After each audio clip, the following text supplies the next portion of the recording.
Hello, everybody, and welcome back to Chatter Squadron, your weekly dose of Star Wars fun and positivity. My name is Tyler Bucks. And I'm Logan Hunsaker. Today, we're talking about a whole host of a lot of things. There's a lot of Star Wars things happening. How many times can I say things? Things. Star Wars things. There are Star Wars things happening. I would be a great news anchor, wouldn't I? Just keep jumping to things. Hello, welcome.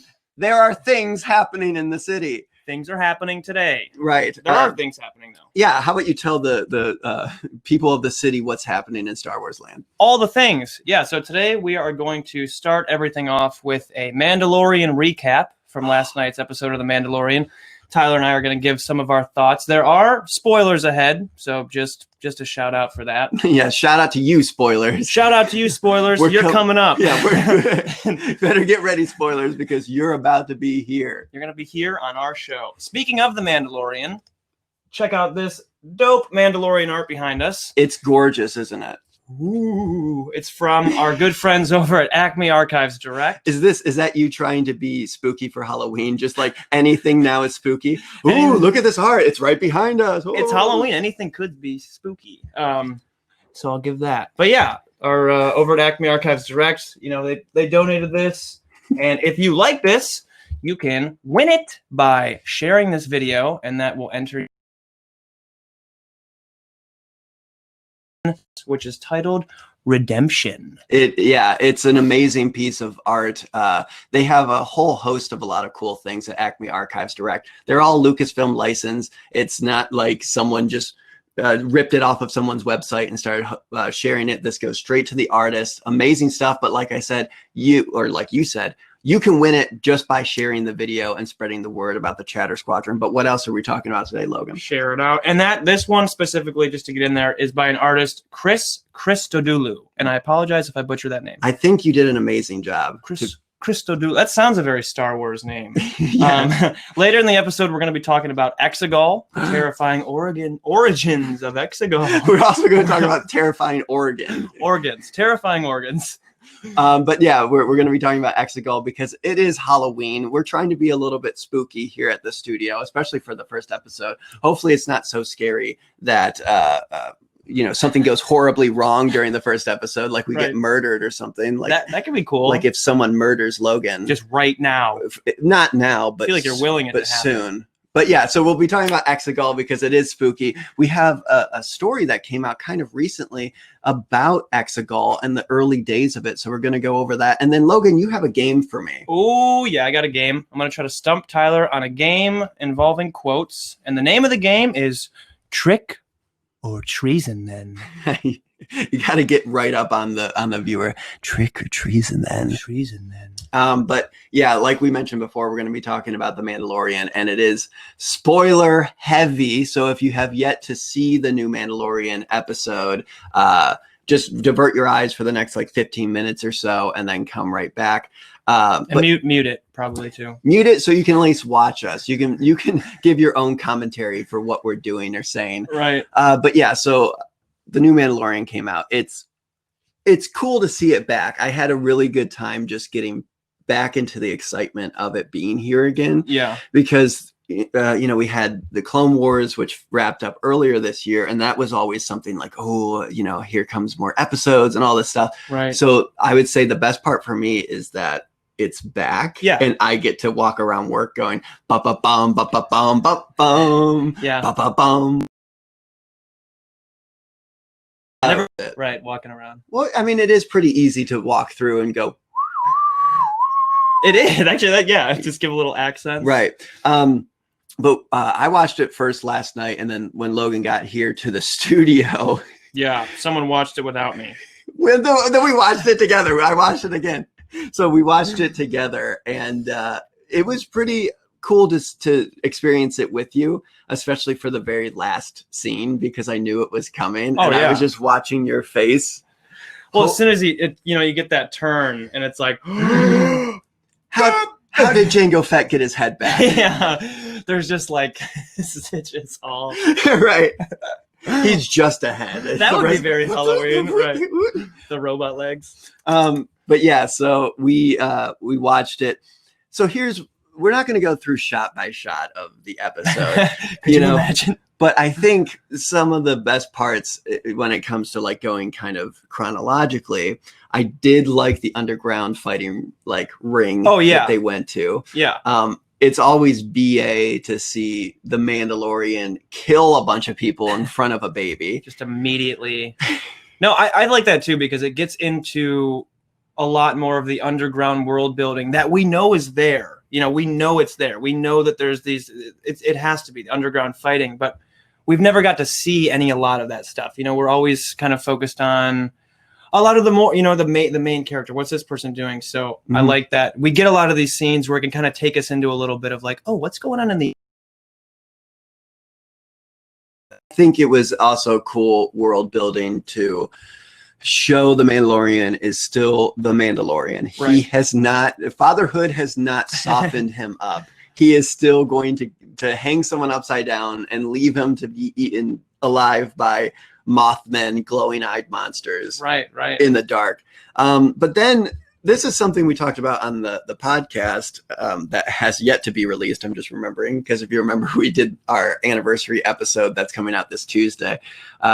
Man, that was a shameless plug, but it's coming out this Tuesday. But we talked about like what we want to see in the new season of The Mandalorian, and one of the biggest things was new planets and new locations. Right. And then he's like, he's on Tatooine, and the first time I watched it, I'm like, Tatooine, huh? We're going right back to Tatooine. I wonder what Tatooine looks like. So already I was a little thrown off, but then they went to the loading bay or whatever with that female engineer, which I love her as an actor, and she's amazing. So the minute I saw her, I'm like, I'm fine to be back. I like those little droids. The little gonk droids. No, not gonk droids. Pit droids. Yeah, push yeah. Their nose and like, yeah, I love her as a performer. So it was great to see her back. And then we went into like the most bleak town imaginable. Like on Tatooine, you think a lot of things look bleak because it's all beige, sand and beige, but they made this town look even more bleak. It was like a one dirt road town, like one saloon. Everything was just whitewashed. Like everyone's just out on their porches or whatever, just doing work. Yeah. What are you working for? Right. Who are you getting ready to come by? There's a guy sitting on the steps. Yeah, just sitting on the steps, just like, man, I love sitting on these steps. That's what he does. In the heat. That's his occupation. He sits on the steps. So we get to the saloon and we get to see Boba Fett is there. Right. But it's not Boba Fett. That was the thing that when I saw him immediately, his posture and his like body and everything, I was like, that's not Boba Fett. Yeah, you knew. Oh, well, it's because he spoke too, right? He spoke, yes, and it didn't necessarily sound like and it didn't really sound like Boba Fett. Yeah, the way they did it too, it's like his armor was kind of the Boba Fett armor that Cobb Vanth. Yeah, from Vanth Refrigeration. Cobb Vanth from Vanth Refrigeration. I hope people get that joke. Yeah, it didn't. You could tell they weren't trying to make it look like this was Boba Fett. You know, they were trying to make it look like it was as if someone found the armor and they were just wearing it over their raggedy old clothes. Right, their raggedy blouse. Right, yeah. So their kerchief. For longtime viewers and listeners of Chatter Squadron, they may know something about me. Is that I do not like Boba Fett. He hates him. So when I heard rumblings that Boba Fett is going to be in this one, I was like, I loved it. Yeah, he likes him. I love it. So I was kind of like, I don't know how I'm going to feel about this. And then when he took his helmet off, and it was Cobb Vanth from Vanth Refrigeration, when he took his helmet off and his gorgeous, what is it, Timmy Elephant or what? Timothy Oliphant. Yeah. It's just a gorgeous man, and I'm like, that's definitely not Boba Fett. Right, yeah. This is a new man. But it was a cool kind of tack that they took with this of becoming a marshal. Yeah. Super Western style.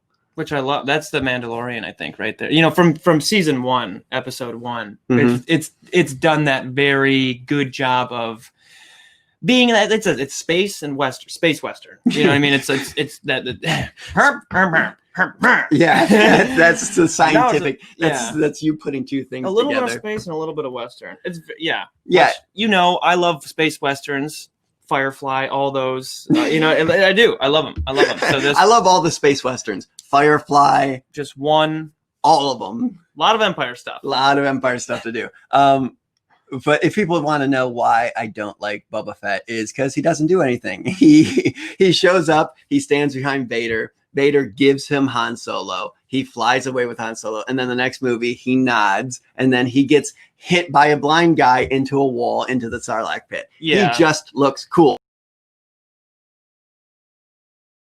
Make Boba Fett cool for me would be Jon Favreau and Dave Filoni, because they took the armor away from him, which is the coolest part about him. Am I talking out the side of my face? Kind of. But that's the coolest part about him. So if they take that away and still make Boba Fett a strong, relatable, interesting character, now that is going to be... Which he is. Now, see, that's the thing. I won't get into the Boba Fett stuff. I'll get Tamora Morrison's face instead. So you just don't like the Boba Fett armor? No, it's cool, but if that's the only thing people like about him, right. I'm not interested in that, and I'm sorry. Anyway, so he's got a jetpack. We see a crate dragon, which is cool. We've only ever heard of crate dragons. We've seen them in other material outside of canon, but it's cool to see this, because here's the thing: it's kind of like a sandworm, right? Yeah. Kind of like the sandworm we're going to see in Dune, the movie coming out with the amazing cast and director and all that. 2021 or something? Yeah, something like that. And it's interesting that we basically get the exact same thing, but they were from two different avenues. Right. Because in other things, crate dragons have had arms before, like they've looked more dragon-like. This is kind of, to use a Magic the Gathering term, it's more like a worm. Right. Like this giant snake type thing. And it was really cool to see that, because I'm a big fan of like Godzilla and cryptids and those types of things. So the minute I saw the rumbling, I was like, is this going to be a crate dragon? Yeah. I loved the little reveal of just coming out, taking the bantha away, and just done. Yeah, I love the fact that we're getting to see, like similar to the underground fighting ring, we're getting to see more of that. It's like, we know that there's got to be worms and big creatures that live underneath the surface. Have we gotten to see any of those yet? No. Mm-hmm. And so this was the first reveal. And yeah, it was a little more worm.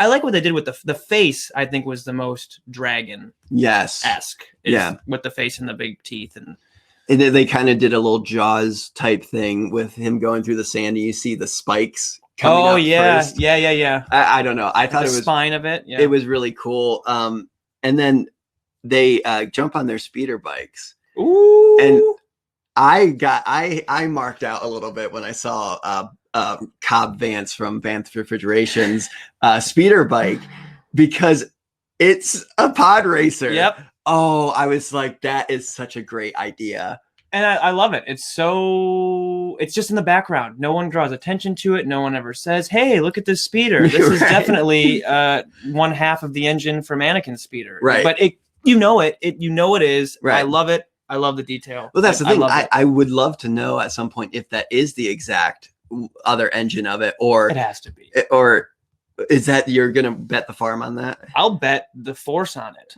The whole force. To bet, but hey, if I win, I get the force. Who's to say? I lose the force. You don't have the force. Anyway, we don't know.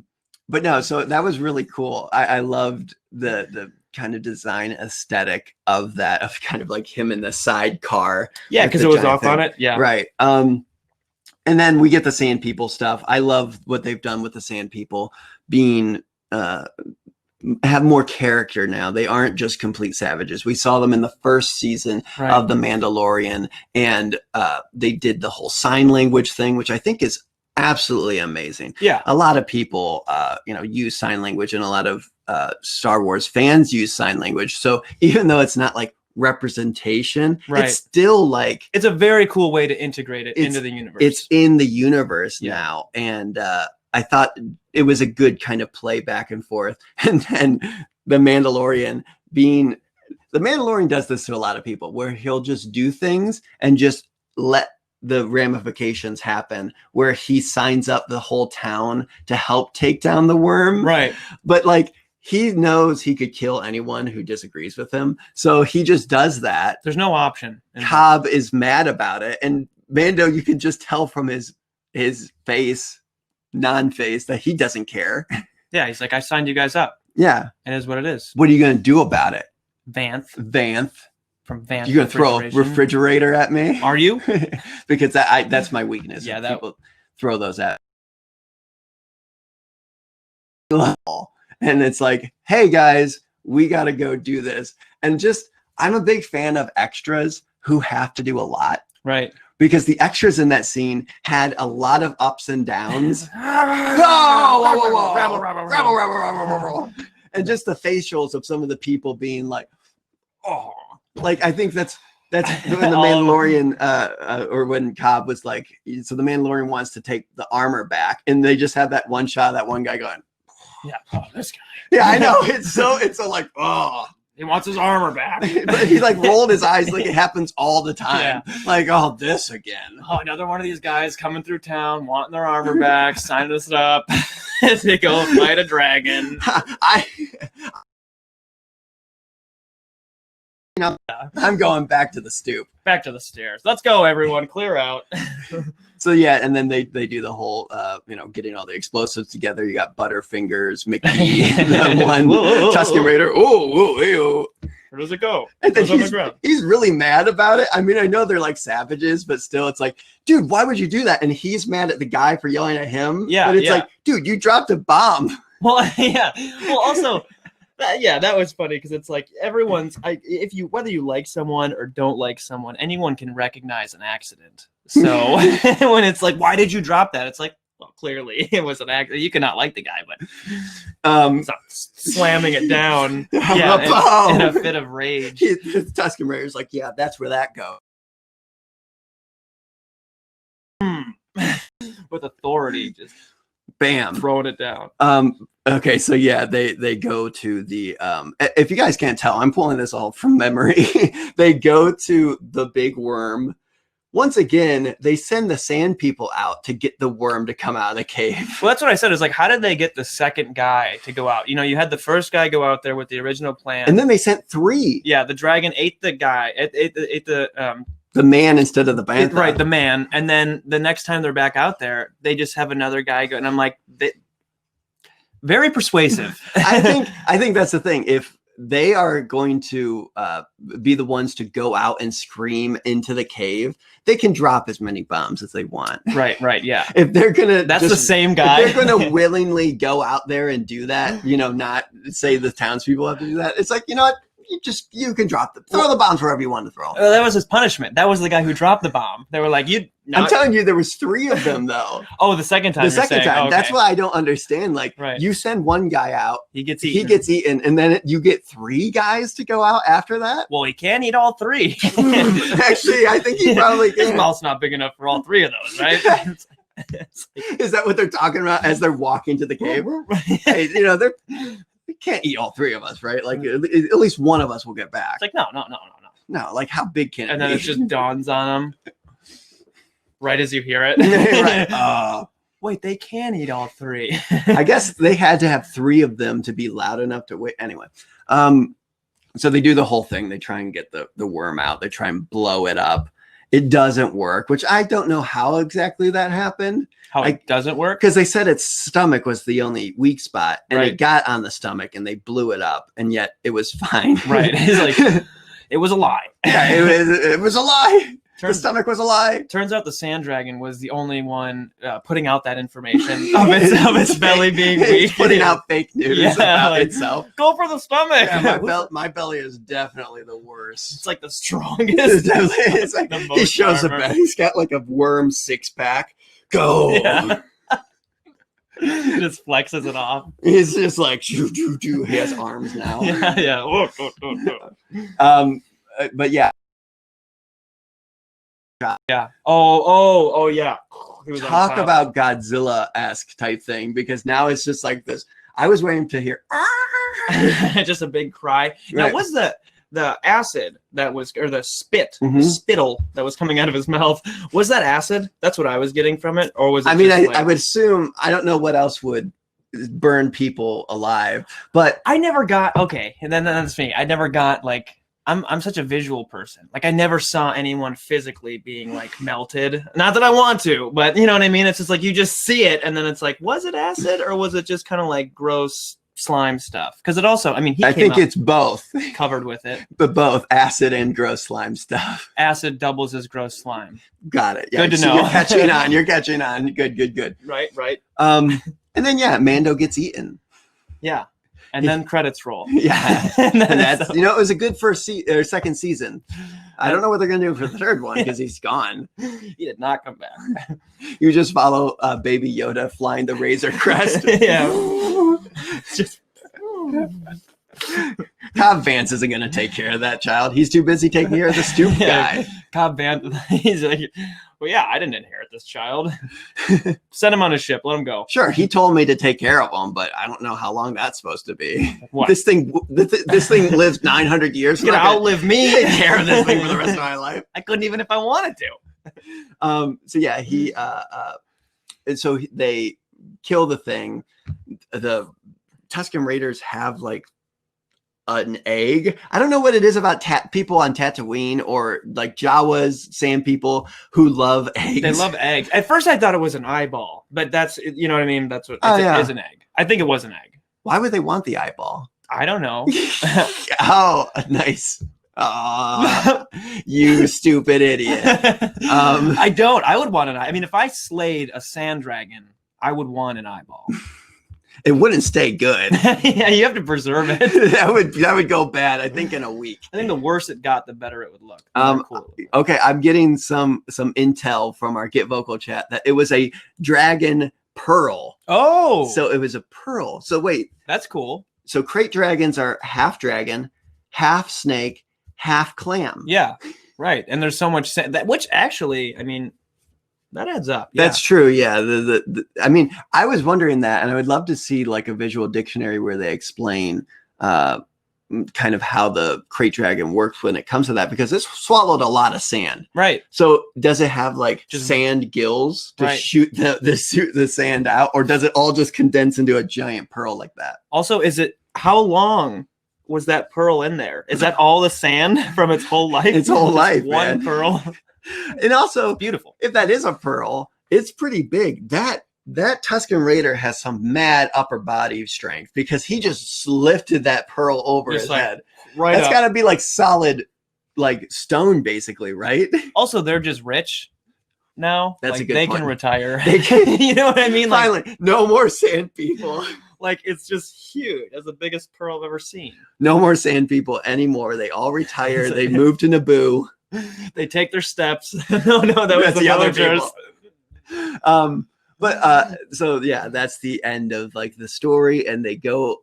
He goes sailing away into the sunset, sun's set, and then we get a figure standing, looking at the scene, who turns around and it's me, Boba Fett. It's me, Boba Fett. I saw you had my armor there. I'm gonna come get it. Want to get that armor? How would he see that? That'd be incredible. Well, I guess if he had like binoculars, Or as he's going like. he's got those clone eyes. That's really good vision. They just zoom in. It's like a hawk. Clones are like hawks, basically. You ever watch the Clone Wars cartoon? They go Every time. they're like animorphs. They turn into a hawk and fly They away. just come down and get their prey and they're out. Yeah, that would be an awesome clone army of like eagles, basically. Like Boba Fett hawks. It'd be amazing. Unstoppable, I would say. Half Boba Fett, half hawk. Talk about a clone army. It's like they go into that big room in Attack of the Clones where they're like magnificent, aren't they? It's just a bunch of like nests and stuff. Birds, they're just like Pecking away at seed. Magnificent, aren't they? Pecking at seed, like going into little bird clone houses. Anyway, I'm losing it. yeah, okay, but yeah, so Boba Fett's back. Oh, Hooray! we I'm love so him. excited. Okay, I love him. I was hoping for a character from the Clone Wars, which was named Cad Bane. I was hoping that was going to be this person that they were teasing at, but they teased a couple. Yeah, but it's going to be Boba Fett is going to be the main person. Yeah, okay.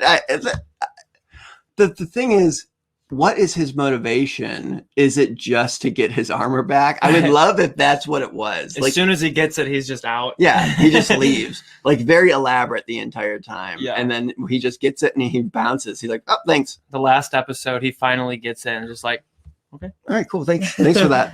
Okay, this has been good for me. So we talked a little bit, and then we're going to get into Exegol in a second here, but we talked a little bit about the tone of this episode. Right.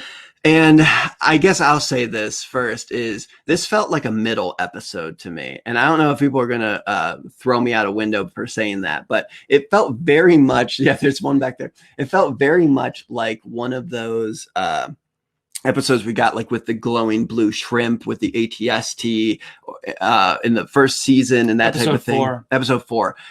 It felt a lot like that as opposed to, say, the very first episode and then the second episode, because the second episode pulled you through the story. At this point, we don't know where Mando is going next. Right. In the first episode, we know he's going to get this asset. He finds the asset.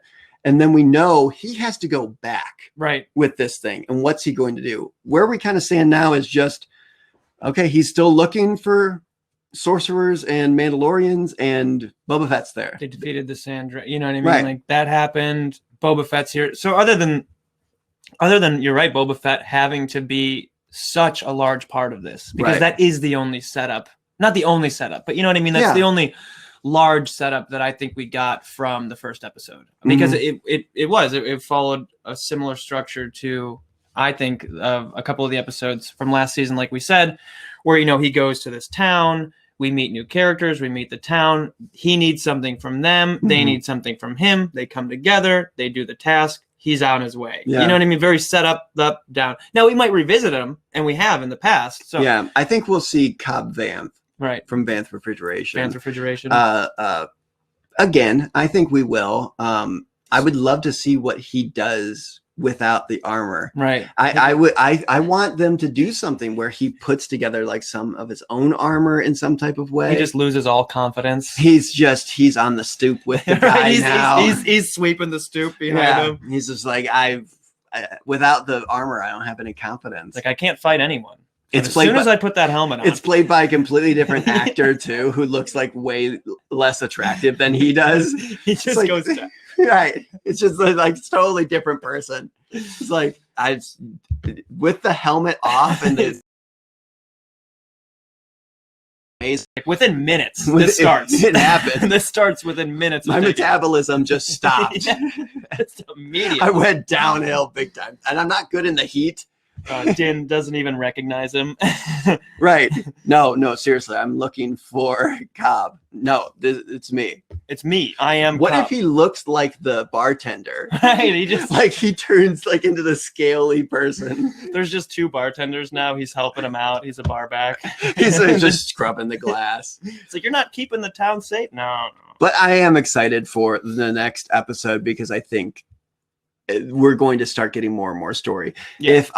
If I can guess what it is we get the start of the story. We get the little skosh of a story. Right. And then as time goes on, it snowballs and becomes bigger and bigger and bigger, as opposed to the first season, which like started big, dipped down, and then ended big. Maybe it's going to get crazier and crazier because we still have Moff Gideon who's after him. We still have Cara Dune and Carl Weathers. There's a bunch of like you're saying, they didn't even touch on really this episode. So I think it has to. I think I would give the benefit of the doubt 100% to the team and say that they will be pieced together beautifully. And if not, we'll riot, right? We'll riot. We'll just point. Or we'll point. Yeah, we'll riot. Sure. I'll just let you go in there by yourself. Right. You're the only rioter. Okay, so yeah, we're about to get to Exegol. If people want to be a part of the live chat of this, jump onto GetVokl, find us there. I'm going to answer some of these things that people were saying in the chat. He drew the short straw. Yeah, Jennifer said he drew the short straw. I'm guessing that was about the guy who had to walk up with the bantha. Right. The question is, why did he wait with the bantha? Right. Did he have to wait with the bantha? Maybe to call. Was he doing a call to get noise? No, I don't know. But he brought it out there, and they were probably like, they're like, "Idiot, come back! What's wrong with you?" We said to just come on. He's waiting. I don't know. Trevor says, wasn't the crate dragon call a mix of the different crate screams from Obi-Wan? That's a good point. Because when he comes and scares the sand people away, he was faking a crate dragon call. Oh, so that would be interesting if they pulled some of that sound. I mean, it's Jon Favreau and Dave Filoni, who are like the biggest nerds, so they probably did pull that sound. Yeah, the amount of details, incredible. And then like Trevor and Jonathan were telling us it's a pearl. Right, it's a pearl, which I guess it makes sense. That's a pearl. A lot of sand. A lot of sand. A lot of people. A lot of sand. A lot of people. A lot of pearls. One pearl. Just one. A lot of it. One. A lot of one pearl. So, like we mentioned, we're talking about the most terrifying planet in all of the Star Wars galaxy. Cue the fog. Exegol. We don't have any fog. Oh, cue the lightning. We don't have any lightning. We're talking about Exegol. Make some lightning sounds. I'll make some fog. That would be thunder. Lightning sounds. Lightning sounds. Make some lightning sound. Perfect. Just silent. Nailed it. So there was a book that recently came out called Dark Legends, and in that is a story that we're going to tell you a little bit more about that kind of gives you like a creepy look into the background of this planet we only got to see in The Rise of Skywalker that has a rich history, easy for me to say apparently. But when it comes to the planet of Exegol, it was a dark, barren, and rocky planet with desert flats. Its dry conditions combined with the rubbing of dust particles in the atmosphere created enormous static discharges that appeared as lightning strikes from the planet's surface. Logan, what does a lightning strike sound like? Perfect. The desolate world was covered with enormous fissures that reached deep into the crust. These were excavated by Sith loyalists who were attempting to reach a transportative, right? Yep, transportative virgins they believed to lie beneath the surface. So you looked up what this was. What is this transportative virgins? Transportative. Right. What I got from it, and I could be wrong, was it's basically just a collection of the Force in one localized area. They said it could be centered around an object or a place. I'm guessing this is the reminds me of, especially if they're like trying to drill into it or whatever, is like ley lines. Do you know about ley lines in the earth and how people think that there's some type of mystical property to ley lines? Right. That's what that kind of sounds like to me, like kind of tapping into the juices of the earth. That sounds bad. Tapping into the juices. Ooh. Exegol's nearby space was littered with the remnants of megafauna, resulting in a cloud of red gas and stardust to form before the world, posing a navigation barrier. So that's what we saw Kylo, as well as a bunch of other people, slide in their way through those DMs, getting through all the way to Exegol. Through the megafauna DMs. Yeah, the megafauna. That I need to make that Instagram account. That's my tag. Megafauna? Yeah. Follow me on Instagram at megafauna. But yeah, I don't know what megafauna is, but I'm assuming it's big fauna. Oh, yeah, just like gassy stuff, right? Like gaseous, right? Gaseous, littered with the remains of megafauna. Oh no, it's not. That's what I mean. I'm wondering if the lightning strikes on Exegol blew up a bunch of stuff into the atmosphere, which went into space, which Yep. made these big megafauna clouds. That's exactly what it is. I want Nailed to it. keep saying megafauna. Just get it out as many times as you can. I'm good. Now let's talk about the book, Dark Legends. Like I said, it was released in July of 2020. Logan, tell them a little bit about that. Like Ty said, came out in July 2020, so pretty recently, and it's basically a canon short story collection written by George Mann, illustrated by Grant Griffin, and it's a follow-up to Myths and Fables, which came out in 2019. Heyo. And it was first published by Disney Lucasfilm Press on July 28th, 2020. So basically, I'll give you a little summary. This says, "Read on if you dare." Do you dare? Give it a shot. For I the dare. Live. Give it I a guess shit I shot for the dare. live show. Come All on, right. it's Halloween. I'll dare. This unique in-world collection hallows the spooky tales and ghost stories that would have kept young Luke and Leia up at night. Created by George Mann and Grant Griffin, same team behind Six frightful fables have been carefully woven from the expansive fabric that is the Star Wars galaxy. Just hyping up the Star Wars galaxy. Yeah. Star Wars galaxy. Galaxy. Ayo. So that's kind of cool. Mhm. Seems very in universe, kind of Right. like these old myths and fables, like you said before, that you would hear around a campfire. Or, Right, they're you like the know, ghost stories that you hear. Similar to Dark Legends, Myths and Fables had like little illustrations, which we'll get to the illustration of this Exegol story in a second. But it's this type of idea of what do the people in Star Wars talk about the adventures of the main, plot Right. lines and all this. How do they tell people about these characters and these things? So this is kind of like a fantastical adventure kind of thing. Dark Legends is more kind of what you would say around a campfire with maybe some Tusken Raiders drinking some smoky liquid. right. Like, oh, let me tell you the story. Like that kind of thing. Oh, let me tell you the story of Exegol. Right. Just signing it all. That felt a little bit too forced. Oh, let me tell you it hurts. I want to bring up, before we move on too far, Trevor is saying megafauna equals big animals. Oh, cool. So in our chat, Trevor said that basically Exegol has a lot of kaiju, and thank you for using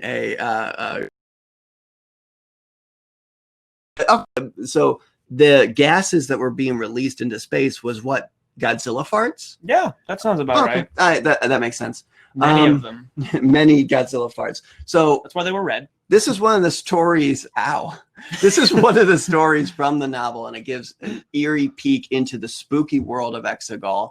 It follows two Sith Lords seeking immortality on that Sith planet. Who are these two Sith Lords? Well, we got Darth Noctis, and she was a female Sith Lord. According to legend, traveled to Exegol seeking immortality.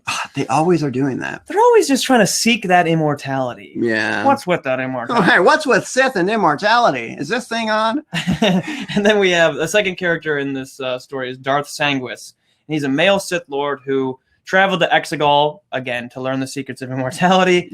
He got there first, though, before Noctis. So he's been there on Exegol learning the ways of immortality, or not learning the ways of immortality. But he apparently achieved the goal, and he transformed into a creature over time. Yep. So unfortunately, I can't bring up the picture of this this cover right now, but the picture looks like a Sith Lord in front of the throne, the Sith throne, right, with this sickle kind of red lightsaber with almost like Gollum on her side. And creature. That's all we really got out of this. But Sanguis is interesting because he's been there for such a long time trying to get immortal,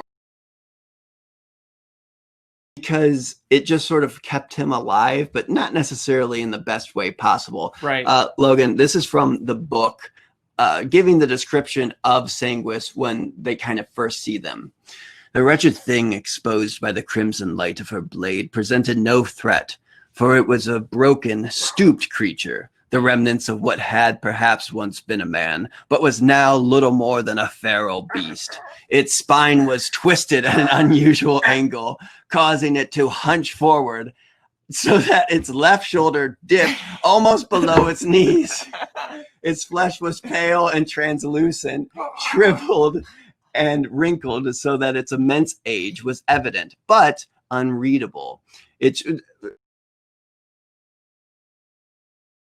You can see like, 27. There it is. Yeah, it's right. 600. It's right, 600 years right old. behind the ear. It wore only rags that once might have been fashioned as clothes. It staggered towards her, clawed fingers outreached as Noctis raised her lightsaber, ready to strike the thing down to put it out of its misery. That kind of reminds me of when Sam and Frodo see Smeagol, Gollum, for the first time. Right. They almost take pity on it. I think Frodo even wants to maybe kill it to put it out of its misery. So that kind of gives me a little bit of a jump back to that. Yeah, there's definitely pity. I love that. That's always the. Why should we just kill it? Yeah. It's Why don't we just kill this thing? But no, you're right. That is the initial reaction from. I mean, I felt pity. Both. I felt pity on you when you were twisting your whole body there. Should I just kill you? Did, yeah. Right then. Just then, I'm just put it. We had a good run. It's like, yeah, I had too much pity. I had to kill him. But basically, the story, we won't give everything away about it. But do you kind of want to give a little bit of what happens in the story that because you said you learned kind of what. Yeah, so basically what I got from it was, like we said before, Darth Sanguis was there before on Exegol, previous to Darth Noctis, was there first, trying to learn the ways of immortality,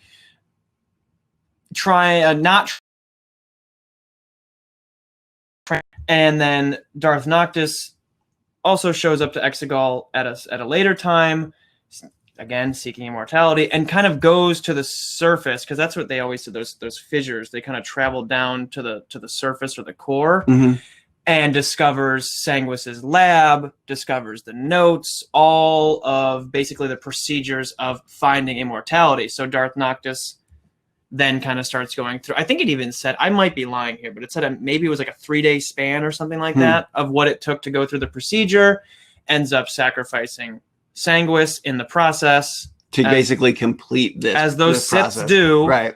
And then completed the process, but then had turned herself into the creature, right? In order for Sanguis to die, because that's all he wanted at this point, was to get Noctis to take his place, right? And I think that's a really kind of cool, eerie twist. Is like, I'll teach you the secrets of immortality, and he dips out, and it's like, have fun becoming this same thing that you this decrepit creature. But speaking of the decrepit creature, when it came to Grant Griffin putting together what this thing looked like, it is kind of interesting of how, I guess you could say, last minute it was. Do you want to read what he had to say about putting together the illustration for this story? Yeah, so this is an excerpt from Grant Griffin. He says, as this story is one of the last to be added and approaching deadlines, I had to proceed with the illustration without knowing whom or what the main characters were. What I did know was that this story took place on Exegol and was going to have a strong Dr. Frankenstein and Igor vibe. At the time, I only had the trailer visuals to go off of. Inspired by a screenshot, I built up the scene and shrouded our Sith in a hood to hide their identity.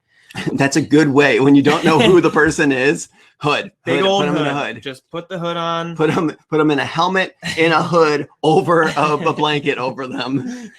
And then just a lot of lightning. Just a lot, too much lightning. and that's what it says. I was able to, with a bit of force lightning, to showcase the villain's power, which is super cool. I was able to increase the drama in the competition. Was added later, and if I'm not mistaken, it is specific to a particular Sith. I'm guessing that particular Sith is Darth Noctis. Noctis, yeah. Right. And the saber's cool because, like we said, it's not a hilt. You know, it's not the curved hilt. It's actually a curved blade, which is awesome. Which, how does that work? But I want to say it like that. Like, how does a curved blade work? But then at the same time, how does a lightsaber work? Yeah. So that's where we're drawing the line. Right. You know, the blade can do this, but it can't do that. I mean, come on. That's unbelievable. We can't have curves. Man, that saber's got some curves. But yeah, so the story is really interesting. I want to know more about Exegol. I want to see it again in some type of a way. Yeah, Exegol's super cool. And I would love to see it after The Rise of Skywalker, because now it's this battleground. Right. So not only is it a creepy Sith home, like this masked First Order, or I guess super cool. I would love to see Mass Grave. Right. I mean, let's be, if Star Wars fans like anything, it's Mass Graves. It's Mass Graves. Listen, I'm preaching to the choir here. I'm preaching to the choir. But I think an interesting note to take from this is how apparently Sith do always want this immortality, but at the same time, Jedi kind of want immortality too. Well, they do. And the thing is, just really quickly about that is it never works. No. It never works. It never works. And I know that they probably know it never works. But yeah. Even what's interesting is about the Sith side of things, and this story specifically is like Darth Sanguis wanted immortality, worked for immortality, and then the very last thing he wanted was to be killed. Yeah. You know, especially if you're gonna live in that form. But then creature, Jedi want a similar thing. They do want to kind of live forever, right? But through the Force, and that's not even talking about like being a Force ghost, because that sort of became a thing in the prequels, basically. Right. Yoda figured out how to do it. Qui-Gon figured out how to do it. Told it to Yoda. Yoda told it to Obi-Wan, who apparently told it to a bunch of other people, because a bunch of other people have done it since. Just spread it. But even then, they still want to have their essence and their Force powers live on past them. Like even, they want to be one with the Force again, like that type of thing. And they're okay with that. And it's just that dichotomy of what a Sith and a Jedi are, the difference between them. Right. I think everyone wants to live on in some way or another, whether it's through your work that you leave behind, if you're an artist or whatever, or children, you know what I mean? Everyone in real life, in Star Wars, everywhere, I think that's the goal, is trying to, not immortality, but you know what I'm saying, trying to live on in whatever ways that can be. And you're right, the Jedi find, it seems more peaceful. Yes. It seems way more peaceful. Way more peaceful than literally being held together by Sith alchemy and like being held around on like a robotic arm. Like what is the quality? What's the quality of life? What's the quality when it comes to that? Come on, Palpatine. You really, that's what you wanted in your retirement? It's like, I want to live forever. That's what I like. It's for forever. Right. How is it even comfortable? Like, can you even like binge watch a show? The chair or him? Because the chair better be comfortable. Yeah. You're in it forever. And it didn't look comfortable. It did not. No. A lot of edges. Right. A lot of, you know what I don't like in chairs? Hard edges. Hard edges. Yeah. That go into your spine. But speaking of Palpatine, we have a game. Oh, yes, we have a game. Which you mentioned before that was titled Trick or Treason then. I wanted to say it this time. Yeah, you can. I'm sorry, did I not say it like... No, you did a great job. Coolly enough? Well, I mean, could have been cooler. Okay, fine. Trick or Treason then. Is that good? That was amazing. Good? I don't even want to say it after that now. That's the end of the show. Hopefully I'm going to stump Tyler. Yeah. With my game. I think when it comes to Chatter Squadron, we are known for games. Oh, yeah. So you being a new member of Chatter Squadron, I wanted to throw you into the deep end by doing a game. And when it comes to my track record with games, it's pretty good. So I feel pretty confident. But explain a little bit about what this game is. We'll see about that track record. This game, Trick or Treason, then going off just the name, is... The trick will be, it's based on quotes. So the trick is a quote that I'm going to give Tyler, And if it's from a person throughout history that's not Palpatine, that's the trick. And then the treason then would be a quote from Palpatine. So I'm going to say quote. You're going to guess it. I have to say trick or treason then. Right. I like it. It's gimmicky already. It's not like we came up with the name first. Oh, no. Not at all. No, that's not how it works. That's not how we made up all the other games either. And then you basically, especially if you're playing along too, basically after the quote, you're just going to guess if it was Palpatine or wasn't. I don't expect anyone to if you know the exact quote and who it was, you win. You win everything. But in the GetVokl chat, you can throw up what you think your answer is for this. But let's get going. There's 11, right? How many do I have to get to win? I don't know. Let's say, what do we want to let you be wrong? I want a small, let's say 8, 7 or 8 to win? To win or 2. Holy more. Okay. Hey, 8. I'm going to do, wait, you said 2 to win? You went 8 to 2? We got Fine, I'll stick to the track record. Yes, I do. All right, so we're going to do our first quote. Don't look nervous, too. It's okay. Here we go. Yeah, this would be a good one to start with. The quote is, "It is legal because I want it." It is legal because I want it. Now, I think you said that some of these quotes are from other things, not just like the movies. No, yeah, it could be from the books or the movies. And there's one that's from Legends. I try not to get too deep. Okay, so the quote is, "It's legal because I want it." I'm gonna say that is a trick. That seems a little earthly skeezy, in my opinion. You got it right. Good job. There we go. I got one. That is from Louis the 16th. Oh, King of France. Yep, that's my big counter. Yep, we got trick in the chat too. So we're beating you so far. Nice. That's good. All right. Hidden talent counts for nothing. Hidden talent counts for nothing. Now, this feels like a Palpatine thing that he would say to Anakin. Don't give me any clues with the eyebrows. Just a lot of. What are the eyebrow clues? Oh, that's not a clue. Okay. Don't do that either. No. I'm going to say that that's treason then. It is not. Oh, I got that wrong. Yep. That is not a Palpatine quote. Hidden talent counts for nothing. That is from Nero. Oh, okay. The 5th Roman emperor. Ruling from 54 to 68. Is a lot of this stuff from plays as well? No. Okay. Maybe. He's a theater guy, so I was hearing these names and being like, I wonder. We'll do it. Oh yeah, baby. All right, here we go. Don't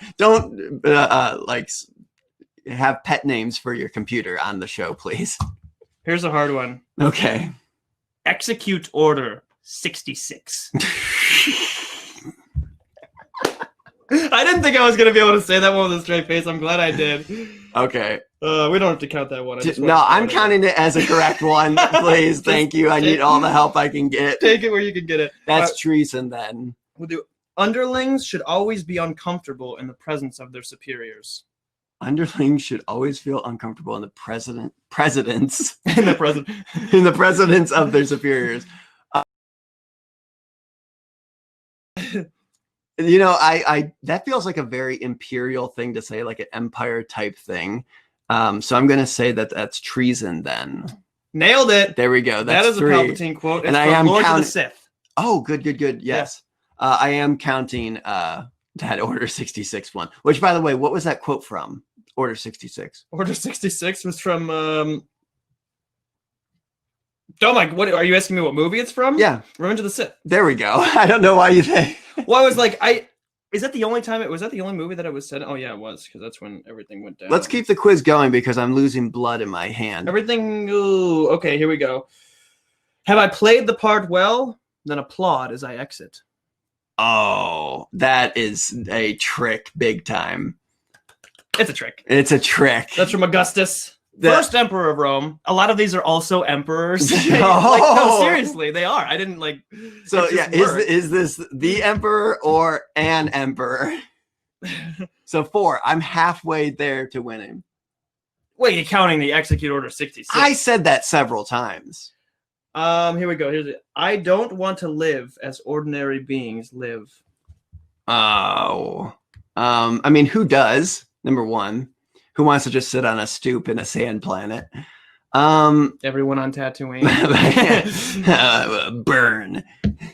Take that, Tatooine. We're coming at you, Tatooine. Everyone. Chatter Squadron's coming your way. I am going to say that is treason then. So you're saying it is a Palpatine quote? Yes. I don't want to live as ordinary beings live. You nailed it. There we go. It's from the book Darth Plagueis by James Lucena, which actually does transfer over into Legends. Yes, but I did listen to that book, and I love the book. That was a good Palpatine, by the way. Yeah, it was like I love it. Palpatine doing Kermit the Frog. A man who does not like power will suffer from its cruelty. Oh, I think this is a quote. I don't know exactly who said it, but I believe this is a trick. But I can't remember who said it. But I'm going to go with trick. It is a trick. Yeah. And Trevor in the GetVokl chat has been doing very well as well. He's killing it. Yeah. He might beat me. But who said this? Shan Sa, which is Shan Sa is a pseudonym of Yan Ni, born October 26, 1972, in Beijing, China, a French author and painter. And this is from the book Empress. Oh, it's like the one person I think that was not an emperor. But you know it's from a book, The Empress. Right. Hey, I have a common theme. Where did you put all these questions? Because you seem to be searching. I'm trying to give you ones. I'm like, I want to limit how many in a row. Okay. There is no mercy. Oh. I mean, that could have been said by anybody. So there is no mercy. It's a pretty... Don't give me clues. I'm not giving you clues. I'm going to physically attack you. I'm not giving any clues. Oh, what's that? Is that a clue? Is that a clue? No clues. I'm going to say that is a trick. A trick? Yes. You're going to say it's not a Palpatine quote? No. Bum, bum, bum. Wrong. It's in the Clone Wars. Oh. There is no mercy. Oh, Darth Maul. Oh. That's what I was gonna say. I was like, it could be said by anyone, but it's like a pretty heartbreaking for me scene. Hey, are you all right, man? We can stop the show. Just because of that. I don't know how many stop the show jokes I've said in this so far. A lot. I'm starting to get just get some vibes. I'm getting a vibe from you over here. I love democracy. Oh, that is treason then. Yes, it is. From Attack of the Clones. I love how you said that. I love democracy. Just love democracy. Like that would get me to not say Palpatine. So I'm at 6. Here we go. Ready? To have command is to have all the power you will ever need. To have all the power you will ever need is to have the world in the palm of your hand. All right. So here's a clue from this. Yes. The term world is used, the world. And in Star Wars, that usually isn't used that often because there's a whole galaxy. So I'm going to say that is a trick. Oh, you're right. Heyo. I was going to try to throw you off by giving you a fake little thing, but you nailed it. What can I say? Oh, you're so smart. 7. What if we just do one more? Yep. That if I get it wrong, I lose. If I get it right, I win. Oh, man. So we're at 7 here. I'm Concernicus about this. I might only have one left. So if we're playing off those rules, perfect. You're super going to win. Oh, okay. Everything that has transpired has done so according to my design. Okay, yeah. Treason then. Of course, it's treason then. That one just happened to be last. So I was like, if we're doing that one. The streak continues. You nailed it.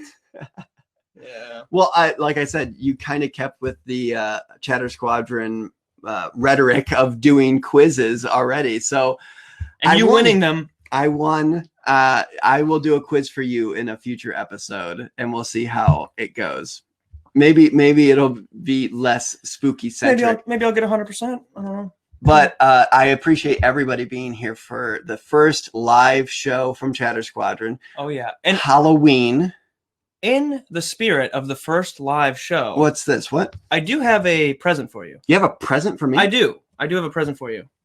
I'll Okay. grab that real quick. Do I need to turn off the light? Yeah, you might want to turn off the light. Okay. We're already. It's one of those. It's one of those presents. Oh my gosh! Look Yep. at that. This is a gift for you from me. Okay. Make sure the candle doesn't tip over. Did you make this? I did. I carved this for you. For me? For you. For the show? For the show. So it's not yours. Were you expecting anything from me? You know, that's usually how gifts work, but it is unplanned. If you just want to try to get his face there. Yeah. Oh yeah, he can just sit right there. Yeah. I totally. I also made you a pumpkin. Oh, I totally did. Yeah. Oh, you got. Yeah, that's good. One that's second. right. Yeah. You're not. Oh, yep. Rummaging through. Oh. I mean, it's a Star Wars pumpkin. Because mine's a Star Wars pumpkin. See that? Come in. Oh, thanks. No problem. That's for you. It's all for me. That's for you. So I think it's a fair trade. Yeah. I love it. So, you do love it, right? Oh yeah, I'm gonna put it right on my fridge. Great, so perfect. I can look at it every day. Okay, I'll come over and make sure you did that. So, like I said, thank you everybody for showing up for the first live episode of Chatter Squadron. We're doing this every single Saturday at 1 p.m.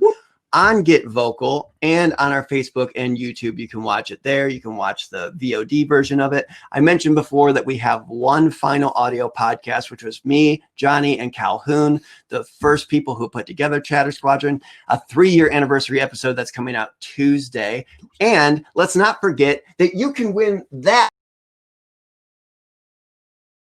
right there. It's called Redemption by Chris Christodolo.